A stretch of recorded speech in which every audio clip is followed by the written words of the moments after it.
নবীজি কবরের ভয় দেখিয়েছিলেন। নবীজি সাল্লাল্লাহু আলাইহি ওয়াসাল্লাম কবরের ভয় দেখিয়ে দিয়েছিলেন।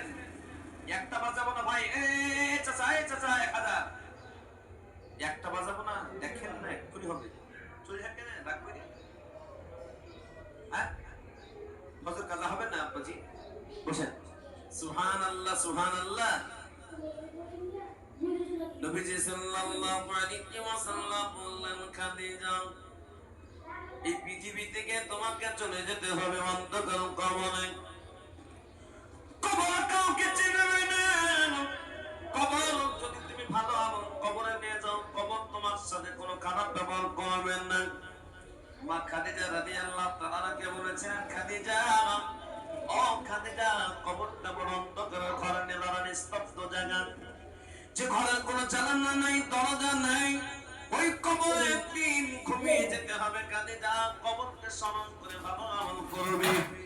মা খাদিজা রাদিয়াল্লাহু তাআলা যেদিন থেকে রাসূলের কাছে এই কবরের খবর শুনেছিলেন, ইয়া বাবারা, বিশ্ব নবীর স্ত্রী খাদিজা রাদিয়াল্লাহু তাআলা আনহা তিনি মাঝে মাঝে বেহুশ হয়ে যেতেন। আজকে মুসলমান বেহুশ হয় না, কবরের কথা শুনে না, কবরের কথা স্মরণ করে না। কত ভাইকে, কত বোনকে, কত পাড়া প্রতিবেশীকে কবর রেখে চলে আসে। কবরস্থানে যাওয়ার পর অনেক মানুষ আছে গল্প করে, করে না যে বলুন, আপনাদের এলাকায় মনে হয় করে না নাকি? করে।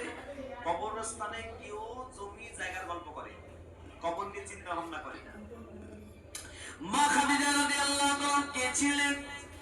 গোটা বিশ্বে প্রথম যিনাকে নবীজি ইসলামের দাওয়াত দিয়েছিলেন, খাদিজা রাদিয়াল্লাহু তাআলাকে তিনি কালেমার দাওয়াত প্রথমে দিয়েছিলেন সর্বপ্রথম। আপনাদের যদি জিজ্ঞাসা করা যায়, মহিলাদের যদি জিজ্ঞাসা করে, মহিলারা তোমাদের ভিতরে সর্বপ্রথম মহিলাদের ভিতরে সর্বপ্রথম কালেমাকে গ্রহণ করেছিল, সর্বপ্রথম নামটা উঠে আসবে মা খাদিজা রাদিয়াল্লাহু তাআলা আনহা। যিনি বলেন সুবহানাল্লাহ।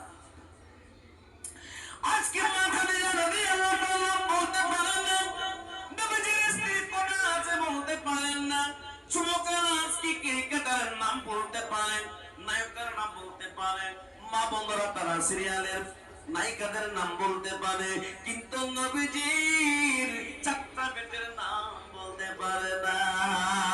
ঠিক বলছি না বেটি, বলছে না বন্ধু? মুসলমান শুনে গেদিন নামের কারণে অনেকে জান্নাত যাবে, আবার নামের কারণে অনেকে জাহান্নাম চলে যাবে। এ মুসলমান, নামটা আমরা ভালো রাখবো, বলুন ইনশাআল্লাহ। বলুন, সেদিন এক কোন জায়গায় জালসাতে গেলাম, 50,000 করে টাকা চাইলাম 4 জনের কাছে। তো 4 জন ব্যক্তির মধ্যে 3 জন একবারে বললেন, বলেছেন নামটা লিখে রাখেন 50,000। আর একজন এসে বলছে, দারুণ দেখতে, একদম সুন্দর টকটকে চেহারা, একবারে 50,000 টাকা বান্ডিল নিয়ে এসে বলছে, নেন হুজুর নেন 15 টাকা।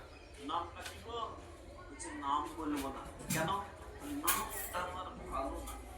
নাম বলো, তোমার নামে একটু দোয়া হোক।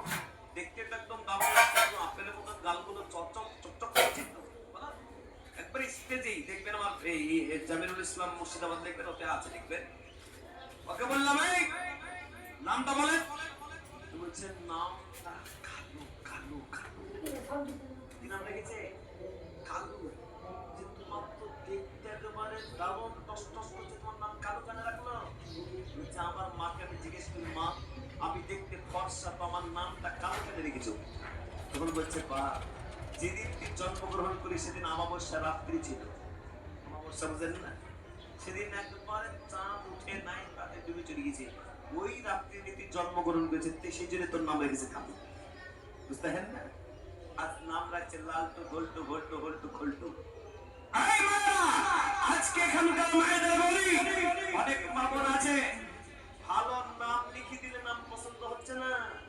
হরিশ্চন্দ্রপুর নাম শুনেছেন নাম দাদা? হরিশ্চন্দ্রপুরে একজন মা ফোন করেছে, হ্যালো জি বলেন, যে মহান সাহেব আপনার বায়ান শুনছেন, আমি তাড়াতাড়ি করেছেন, নামের কারণে অনেকজন জাহান্নামে যাবে, নামের কারণে অনেকজন জান্নাতে যাবে। হ্যাঁ হাদিসের কথা বলেছি। তাও হয়েছে যে 4টা ছেলে হওয়ার পরে অনেক কান্নাকাটি করার পর আল্লাহ একটা মেয়ে দিয়েছে, আল্লাহর কাছে একটা মেয়ে চেয়েছি, তাই নাকি? হ্যাঁ, একটা নাম আপনি লিখে দেন তো। একটা নয় 10টা নাম দিব। নবীজির 4টা বেটির বেটির নাম দিলাম, হযরত আবু বকর সিদ্দিকের দুটো বেটির নাম দিলাম, আরো সাহাবিয়াদের নাম দিলাম। তো যখন আমি হোয়াটসঅ্যাপ করে দিলাম, সেন্ড করে দিলাম, আমার কিছু বলছে মোরসা এসব নামই দাদির না, চলবে না, তুমি একটা নাম রাখো। কিছু মনে করবেন না, আমি মনে মনে ভাবছি আমার একটাই বেটি হয়েছে, চাঁদের মতো দেখছে, নাম রাখবো চাঁদনি। চাঁদনির নাম রাখবে, রাখো তোমার ফোন। নাম রেখে দিলাম এ মুসলমান, লাভলি ধুবলি হুবলি, দারুণ নাম, ঠিক না বেটি? স্যার বলুন। আজ মা বোনেরা, আজকে ওয়াজ শুনলে হবে না, আমি বলে দিয়েছি না, আজকে ওয়াজ আপনাদের কি করবো আজকে ওয়াজ। আজকে কিছু কিছু মা বোনদের কাছে দেখছি এত বড় বড় মোবাইল, আপনাদের এলাকায় মনে হয় নাই, মনে হয় নাকি? আর যেখানে সেখানে আই লাভ ইউ করছে না জানি বলো। সেদিন একটা জায়গাতে জলসা করতে বাড়িতে বসে আছি, আরে 8 বছর একটা ছেলে, ও শুনেছি যে ওই মাদ্রাসার শিক্ষক, বড় মাদ্রাসার শিক্ষক এসছে, এই ছেলেটাকে মাদ্রাসায় দিবার একটা 4 বছরের ছেলেকে দিয়েছি, একেবারে কাঁদতে শুরু করে দিয়েছে। বুঝে কাঁদছেন কেন, আমার কাছে কাঁদছেন কেন? বলছে মৌলানা সাহেব এই দেন 8 বছরের ছেলে আর এই 4 বছর এই কোলে করে নিয়েছে, ছেলেটাকে 2 ছেলেকে রেখে আমার স্ত্রী পালিয়ে গেছে। আপনাদের এলাকায় পালিয়ে যায়? যায়? একটা স্বামী বাইরে কাজ করে, সেই স্বামী ভাবে যে আমার স্ত্রীকে আমি সুন্দর করে রাখবো, তার সুখের সব রকম বানিয়ে দেব, সুখের ঘর বানিয়ে দেব, সাজ পোশাক সবকিছু টাকা পয়সা বানিয়ে দেয়, আর একটা স্বামী ফোনে আই লাভ ইউ, ঠিক না বেটি? যারা বলো কিসের কারণ আজকে এই পজিশনের কারণে আজকে সমাজ বিভ্রান্তি হচ্ছে। কিছু কিছু মা বোন আছে, এরা সমাজে এই সমস্ত খারাপ করছে, এই সন্তানদের জীবনকে নষ্ট করছে।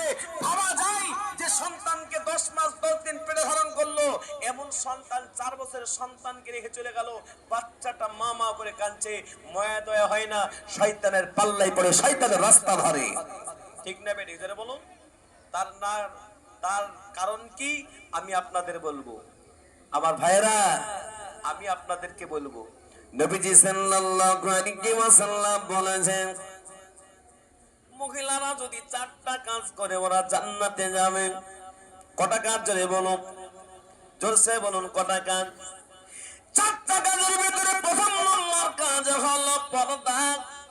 আজকে মুসলমানের মেয়েরা আজকে পর্দা করে না, ঠিক না বেটে? জোরে বলো, পর্দা করতে চাই না।